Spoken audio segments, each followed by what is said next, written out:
আস্তে আস্তে ক্রমান্বয়ে সকল অবৈধ ভবনগুলোকেই আমরা নোটিশ বা মামলা বা অপসারণ যে কোনো একটা কোনো না কোনো প্রক্রিয়ায় নিয়ে আসবো।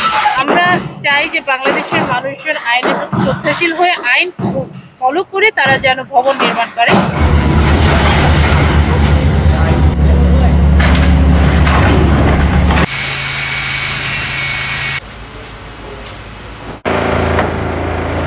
কর্তৃপক্ষের আইন অনুযায়ী ভবন নির্মাণের পূর্বে অবশ্যই কক্সবাজার উন্নয়ন কর্তৃপক্ষের অনুমোদন নিয়েই সেখানে ভবন নির্মাণের কাজ শুরু করতে হয়।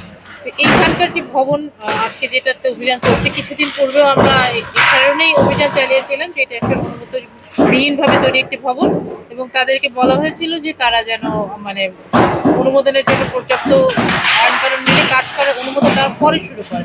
কিন্তু পরবর্তীতে আমরা দেখি যে তারা আসলে আবার পুনরায় কাজ শুরু করে, যার কারণে আমরা এসেছি এবং আজকেও এটা অপারেশন করা হচ্ছে এবং তাদেরকে বলা হয়েছে যে পরবর্তীতে তারা যেন এই কাজটি না করে।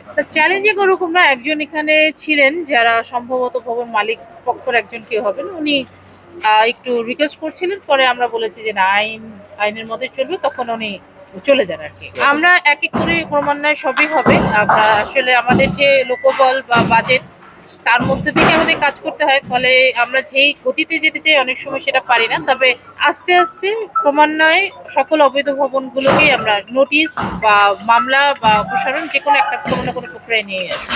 এটা RICL TMX, যুগের পর যুগ স্থাপনা থাকে মজবুত। এটা চলবে। আজকে হয়তো যতটুকু আমাদের সময় কুলাবে সেটুকু করব, কিন্তু মানে অভিযান নিয়মিতভাবে চলবে। সেটা আগামীকালকে বা তারপরের দিন এটা হতেই পারে। আমরা চাই যে বাংলাদেশের মানুষজন আইনের প্রতি শ্রদ্ধাশীল হয়ে আইন ফলো করে তারা যেন ভবন নির্মাণ করে।